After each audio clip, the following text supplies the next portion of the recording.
Hello students, इस video में हम लोग अपना चैप्टर 8 कंटिन्यू करेंगे क्लास 7 का। लास्ट वीडियो हम लोगों ने एक्सरसाइज नंबर 8.2 डिस्कस की थी। अब उसके आगे बढ़ेंगे और अगला टॉपिक कंटिन्यू करेंगे, रेशो टू परसेंटेज। अब हमें बहुत सारे क्वेश्चंस ऐसे आएंगे जहाँ पे हमें कोई भी दो चीज़ों का रेशो दिया रहेगा। सपोज कोई चीज़ है 5:2 की, तो अब हमें इसको परसेंटेज में कन्वर्ट करना होगा। तो इसको कैसे करेंगे? तो इनको करने का तरीका है वो हम लोग एग्जाम्पल के थ्रू समझेंगे। जो हमारी बुक है एनसीईआरटी, उसमें एग्जाम्पल नंबर 14 दिया गया है। Reena's mother said to make idlis, you must take 2 parts rice and 1 part urad dal. What percentage of such a mixture would be rice and what percentage would be urad dal. अब क्वेश्चन में क्या बोला गया है कि रीना है, रीना की मम्मी ने बोला इडली बनाने के लिए। अब उन्होंने बोला कि 2 parts राइस के चाहिए, 2 parts राइस और 1 part दाल। तो अब इन्होंने पूछा कि कितना परसेंटेज लगेगा, दोनों मतलब कितना परसेंट राइस चाहिए और कितना परसेंट दाल चाहिए दोनों का मिक्सचर बनाने के लिए। तो अगर हम इसको रेशो में लिखेंगे तो 2:1। अगर हम इडली बना रहे तो 2, जब उसको रेशो में लिखेंगे इनका कंट्रीब्यूशन इनका मिक्सचर का, तो क्या रेशो में क्या होगा? 2:1। अब हमें इसको परसेंटेज में करना, तो परसेंटेज में करने से पहले हम लोग इसको फ्रैक्शन में कन्वर्ट करेंगे। तो इसका फ्रैक्शन में हमें पता है फ्रैक्शन कॉम्बिनेशन क्या होता है, न्यूमरेटर और डिनोमिनेटर का। जहां पे डिनोमिनेटर क्या होता है? टोटल पार्ट्स और न्यूमरेटर क्या होता? Required parts. ठीक है, तो टोटल पार्ट्स कितने हैं? 2 + 1 = 3। ये हो गए हमारे टोटल पार्ट्स। ठीक है, ये हो गए टोटल पार्ट्स। अब राइस का हम लोग परसेंटेज निकालेंगे। ये चीज यहां से क्लियर है, टोटल पार्ट्स और न्यूमरेटर रिक्वायर्ड पार्ट्स। अब पहले हम लोग निकालेंगे राइस का। तो राइस का पार्ट्स क्या है? 2 और फिर टोटल पार्ट्स क्या है? 3। अब हमें इसका परसेंट निकालना, 2 × 3 × 100%। ठीक है, तो अब हम इसको करेंगे 200/3। अब इसको हम डिवाइड करेंगे तो आंसर क्या आएगा? आप लोग इसको करना, मैं बताऊं। डिनोमिनेटर में 3 आएगा और फिर जब इसको डिवाइड करेंगे और 200 को, तो 66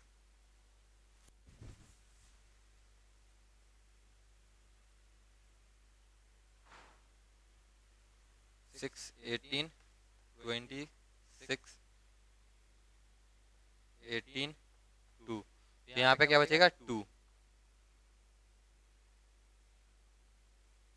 तो ये जो है क्या निकल गया है? 66 2/3%। मतलब राइस का परसेंट क्या रहेगा मिक्सचर में? 66 2/3। अब सेम ऐसे हम लोग दाल का निकालेंगे।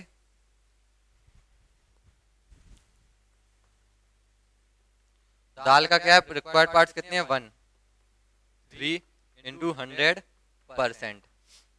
सेम 100/3। यहाँ पे डिनोमिनेटर में 3 आ जाएगा और जब इसको डिवाइड करेंगे तो 33 1/3%। तो ये हमारा दाल का कंट्रीब्यूशन आ जाएगा कि दाल हमने कितना कंट्रीब्यूट की। ठीक है, अब नेक्स्ट टॉपिक है इंक्रीज और डिक्रीज एज परसेंट। अब कुछ क्वेश्चन हमारे ऐसे भी आएंगे कि जिसमें हमें कुछ क्वांटिटी दी गई होगी और फिर उसमें बोला जाएगा कि एक टाइम बाद इतनी क्वांटिटी उसमें इंक्रीज हुई या फिर डिक्रीज हुई। सपोज एक सिटी है, उसकी 2004 में पॉपुलेशन 1 लाख थी और 2005 में उसकी पॉपुलेशन 1.3 लाख हो गई। तो जो इंक्रीज हुआ 30,000 पीपल का, तो वो कितना परसेंटेज का इंक्रीज हुआ, तो वो चीज हम देखेंगे। तो एग्जाम्पल नंबर आप 16 देखो। अ स्कूल टीम वोन 6 games this year against 4 games वोन लास्ट ईयर। अब एक स्कूल टीम है, उसने लास्ट ईयर 4 गेम्स जीते थे और इस साल उसने 6 गेम्स जीते, तो टोटल उसने जितने गेम्स जीते हैं, मतलब जितना उसका इंक्रीमेंट हुआ है, तो कितने परसेंट का इंक्रीमेंट हुआ। तो इसकी लैंग्वेज बनेगी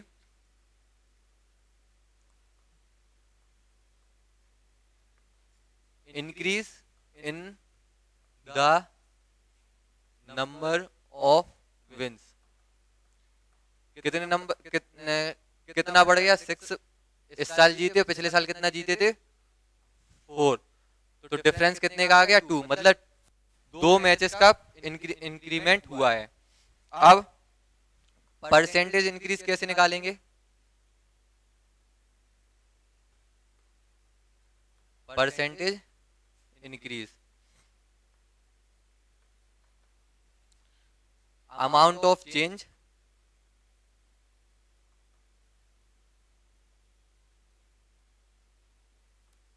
divide by total original amount into 100। ठीक है, अब अमाउंट ऑफ चेंज यहाँ पे क्या है, 2 है। अमाउंट ऑफ चेंज क्या है, मतलब कितने मैचेस का चेंज आया, 2 मैचेस का। और ओरिजिनल कितना है, मतलब लास्ट ईयर कितना था, लास्ट ईयर 4 था ओरिजिनल वाला, इनटू 100। अब 4 से 25 टाइम्स जाएगा, 25 टू जा 50% आंसर। मतलब लास्ट ईयर के मुकाबले इस ईयर कितना इंक्रीमेंट हुआ, 50% का, 50% मैचेस का इंक्रीमेंट हुआ।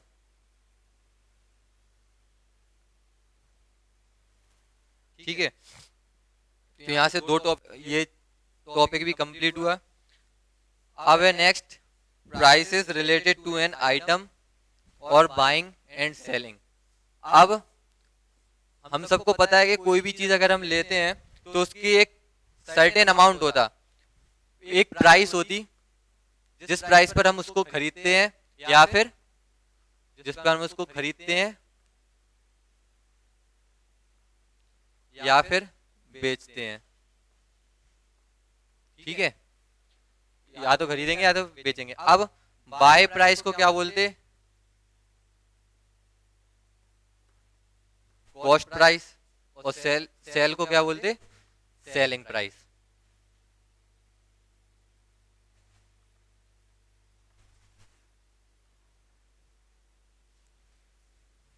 और ये कॉस्ट प्राइस, एसपी और सीपी। ठीक है, सपोज कोई चीज है, अगर उसको हमने उस पर खरीदी है 600 पे और उसको सेल कर दिया 610 पे, ये हमारी कॉस्ट प्राइस है सीपी, और ये हमारी एसपीएस सेलिंग प्राइस। ठीक है, तो अब हमें इसमें हमने जब सेलिंग प्राइस हमने 610 की, तो चेंज कितने का है, 10 रुपए।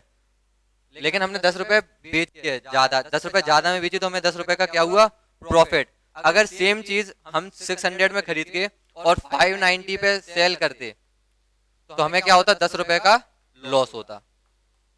हमने अगर कॉस्ट प्राइस सेलिंग प्राइस से ज्यादा है तो हमें लॉस होगा, और कॉस्ट प्राइस सेलिंग प्राइस से कम है तो हमें प्रॉफिट होगा। सीपी ग्रेटर देन एसपी तो हमें लॉस होगा, सीपी लेस देन एसपी तो हमें प्रॉफिट होगा।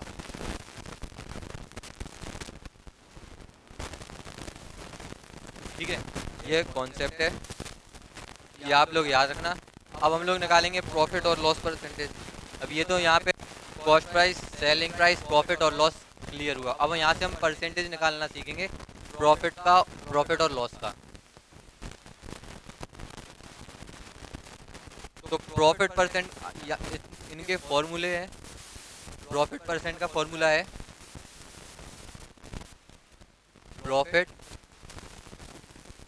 Divide by CP into 100।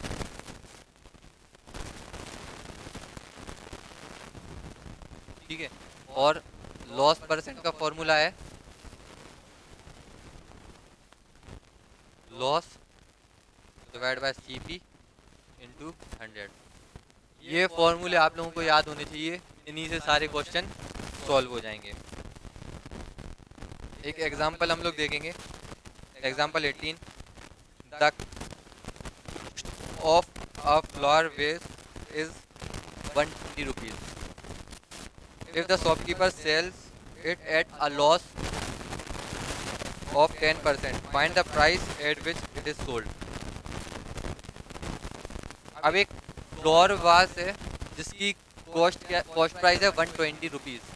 अब शॉपकीपर ने उसको 10% लॉस पे बेचा। यहाँ से हमें पता चल गया कि लॉस परसेंट कितना है, 10%। कॉस्ट प्राइस कितनी है, 120 रुपीज। अब हमें यहाँ से निकालना क्या है, हमें यहाँ से सेलिंग प्राइस निकालनी।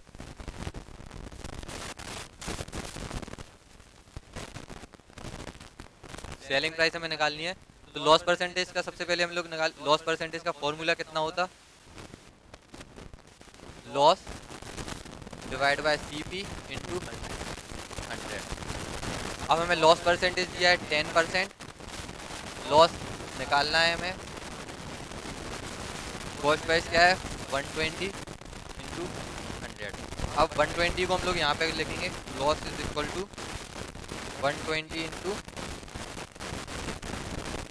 10% डिवाइड बाय 100। ये गया 10 टाइम्स, ये 0 से ये गया, तो लॉस कितने का हुआ,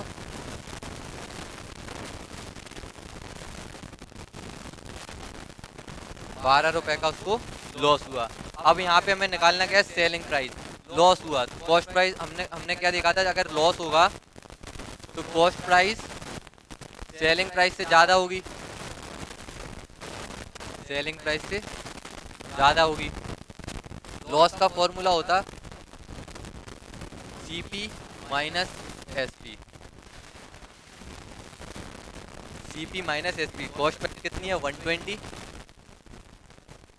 माइनस एसपी, और लॉस कितना हुआ 12 का।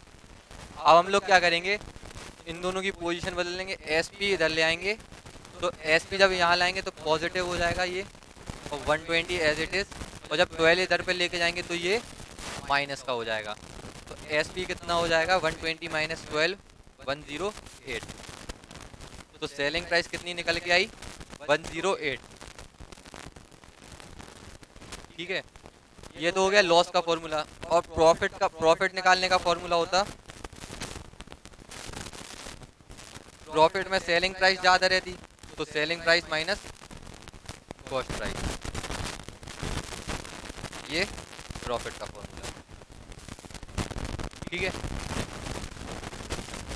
यहाँ से प्रॉफिट लॉस भी हम लोगों ने देख लिया।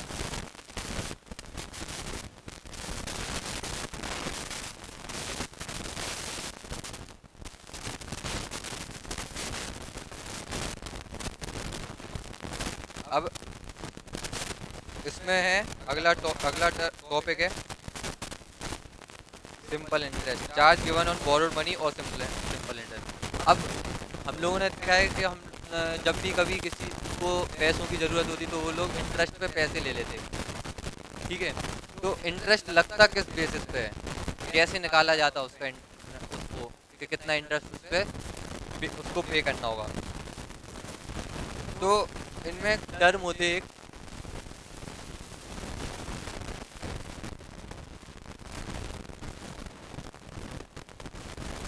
जो भी मनी हम बोरो करते हैं, सपोज अगर हमें नीड है 1000 रुपीज़ की, तो 1000 रुपीज़ हमने बोरो किया तो उसको हम लोग बोलेंगे प्रिंसिपल अमाउंट, प्रिंसिपल अमाउंट।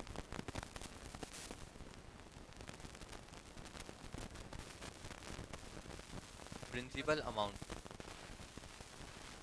ठीक है, प्रिंसिपल अमाउंट मतलब बोरोड मनी।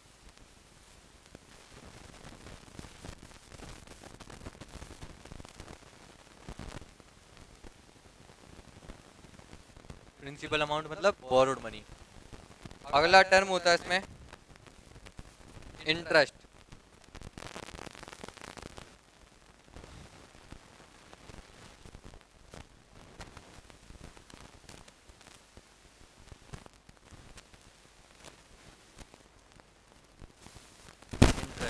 इंटरेस्ट वो होता जो एक्स्ट्रा अमाउंट, एक्स्ट्रा मनी जो हमें पे करना होता है, एक्स्ट्रा मनी जो हमें पे करनी होती है, टू पे।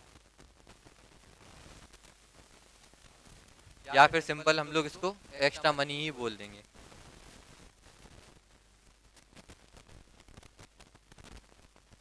और अगला टर्म होता अमाउंट। ठीक है, अमाउंट क्या होता, ये होता प्रिंसिपल और इंटरेस्ट का सम।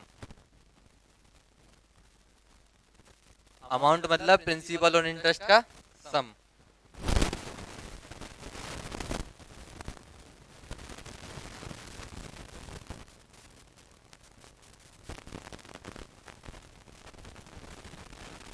ठीक है, अब इसको हम लोग इसका एग्जांपल नंबर 20 देखेंगे। एग्जांपल में Anita takes a loan of 5000 at 15% per year at as a rate of interest. Find the interest she has to pay at the end of year. अब अनीता है, अनीता ने 5000 रुपीज़ का लोन लिया बैंक से 15% interest पे। तो एक साल बाद 15% पर ईयर, तो एक साल बाद उसको कितना रिटर्न देना पड़ेगा, कितना अमाउंट उसको पे करना पड़ेगा। तो अमाउंट बोरोड मतलब प्रिंसिपल अमाउंट क्या है, प्रिंसिपल क्या है 15,000,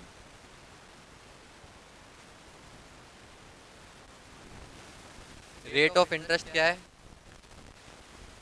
रेट ऑफ इंटरेस्ट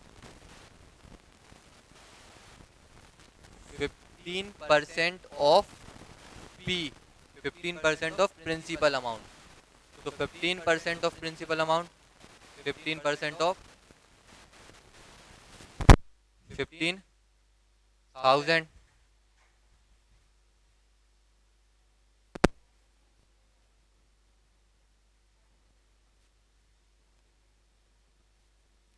तो ये 5,000 का यहाँ पे उसने लोन लिया।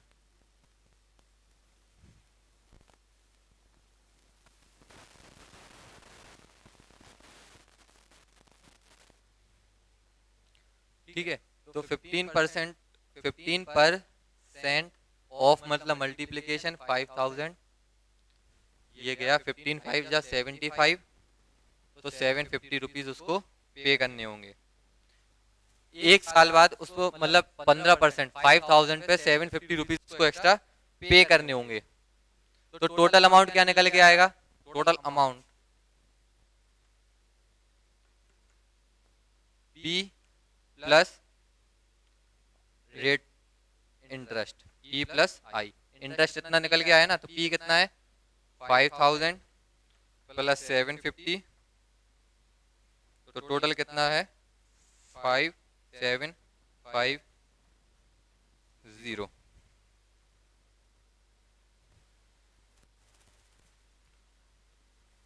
ठीक है, तो ये हमारा आंसर निकल के आएगा कि एक साल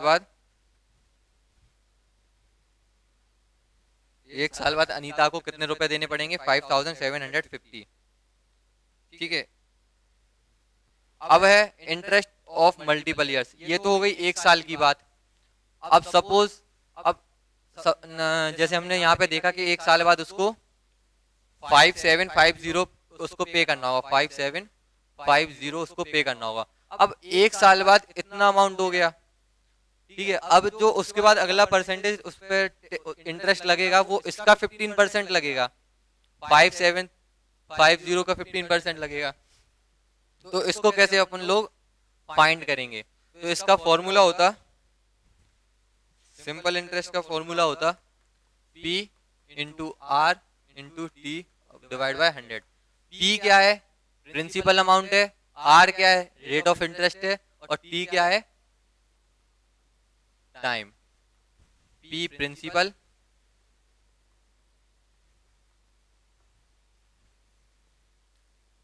R rate of interest,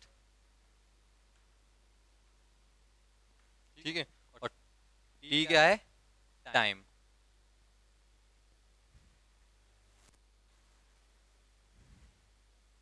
इसका एग्जांपल देखेंगे। एग्जांपल क्वेश्चन है, if Manohar pays an interest of 750 for 2 years on a sum of 4500, find the rate of interest. अब मनोहर जो है वो इंटरेस्ट पे कर रहा 750 पर ईयर 2 साल के लिए, तो उसका प्रिंसिपल अमाउंट क्या है, 4500। तो हमें फाइंड क्या करना है, इंटरेस्ट रेट, आर हमें फाइंड करना है। टाइम हमें कितना दिया, 2 years,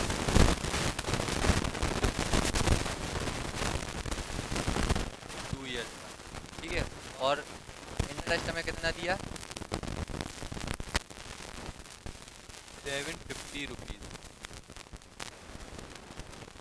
फॉर्मूला हमने पढ़ा है, interest is equal to P into R into T by 100। Principal amount 4500, rate हमें फाइंड करनी, तो एज इट इज लिख देंगे। टाइम कितना है, 2 years, 100, और इंटरेस्ट कितना है, 750।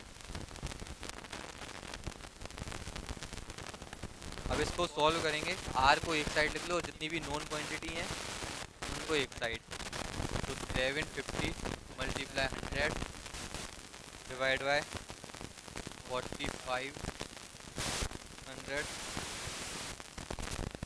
इंटू 2, ये 2020, 15 3 45, 15 5 75 by 2 25। यहाँ पे कितना निकल के आया, R 25/3%, ठीक है। अब इसको मिक्स्ड फ्रैक्शन में हम लोग लिखेंगे, तो R इज इक्वल टू 8%, ये हमारा आंसर, 8/1/3%, ठीक है। तो यहाँ से सारे टॉपिक्स कंप्लीट हो गए इस वीडियो में, और फिर अगली वीडियो में हम लोग बात करेंगे एक्सरसाइज नंबर 8.3 की। इस वीडियो में इतने ही। Thank you, have a nice day.